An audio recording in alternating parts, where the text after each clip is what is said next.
Hey everybody, it's Emily the Crazy Worm Lady. I'm here today with the blue worm bin, formerly our forbidden foods bin, to check in on our worms.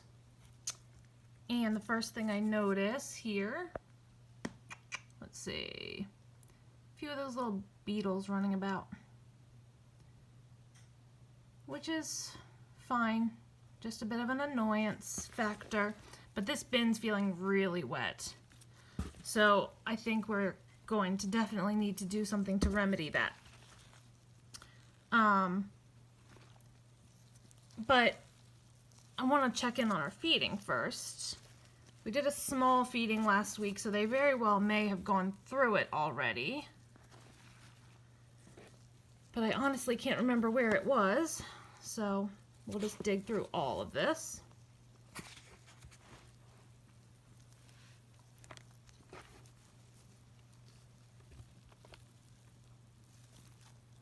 Everything's looking good. It's, it's definitely breaking down, and the worms look healthy.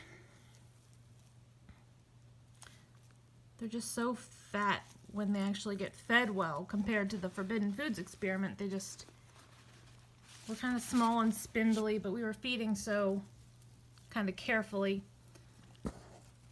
so that we wouldn't kill anybody that I think they never really grew to full size. Aha, here's our feeding from last week, looks like. Because I know there were some tomatoes in there and I just came up with a tomato. But yeah, it's muddy. It's really, really muddy in here. And this bin's been going for quite a long time, and I think that's part of the problem as well. But guy looks like he's ready to pop with a cocoon. Very cool. There's a little baby right there. So they're definitely reproducing in here. They're all over this newspaper that we fed in.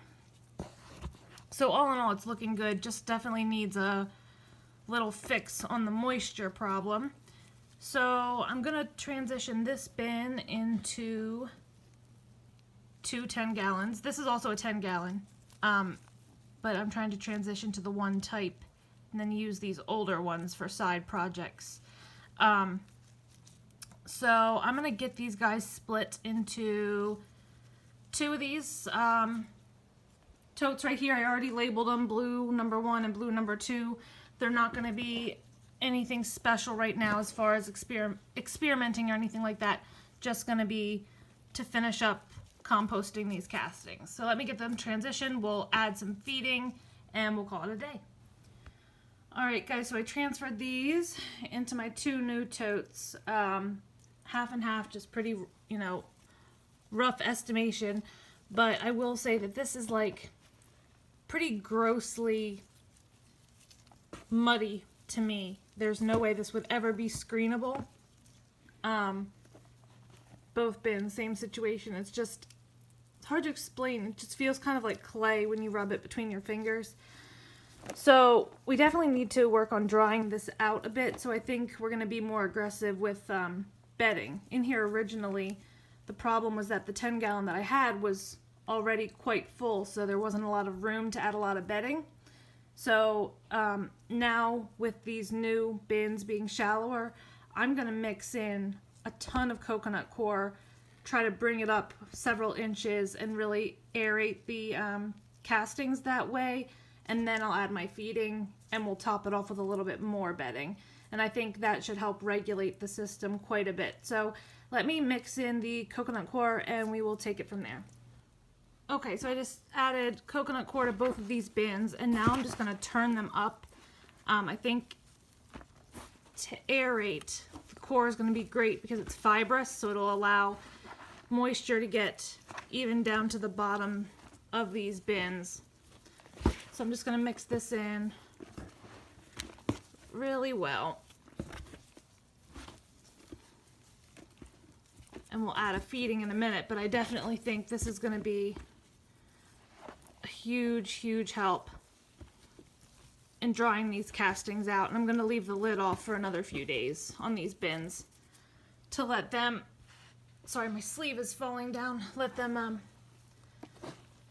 settle a bit into their new 10-gallon totes now that they've been split up between the two.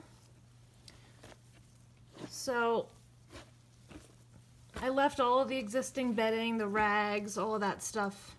I mean, these rags, you can hardly call them that anymore because they've just eaten through the fabric. It does break down. So let's get them fed. So I'm gonna dig up a spot on this right side over here. Let me see, fix my sleeve. Okay. And I have some of their favorites today. Problem being, it's really wet. So hold on a second. This is what I have, mainly watermelon rinds. So I can't just dump it straight in, it's just way too wet.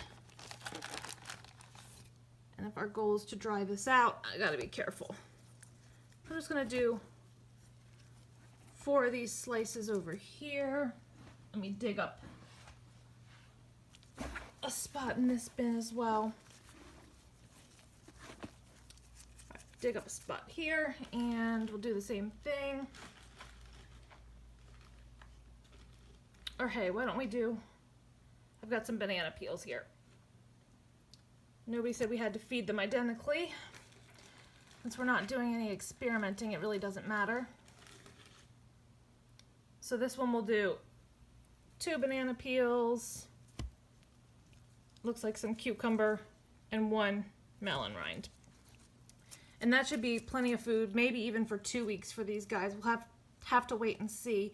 Let me just top it off with some eggshell, and then I'm just going to put coconut coir right on top here, and I'll bring you to show you that in just a minute. Alright, so lots of eggshell added, both bins. Got a big thing of coconut coir here, and I'm just going to cover this up, and this is very lightly moistened coconut coir. Coconut coir dries out quickly, and it's super absorbent and can hold a lot of moisture. That's why I'm not putting it in completely dry, because then we could literally shift the bin to being too dry. So it's kind of just a balance you have to learn over time. But if you've ever seen my urban worm bag videos from early on, the bin got wet, I added too much coconut coir and I added it in completely dry, and I ended up completely driving all of my worms really deep into the system, and it took a while to get it right again. So even though I want to dry these bins out, I don't want to dry them out too quickly or we could end up with problems. So gonna do the same thing over here, just give a good amount of coir over top of our feeding, help keep out any bugs, and just lightly cover it with this other bedding. So that is our blue worm bin update for the week. Let me know what you think. Drop those comments below.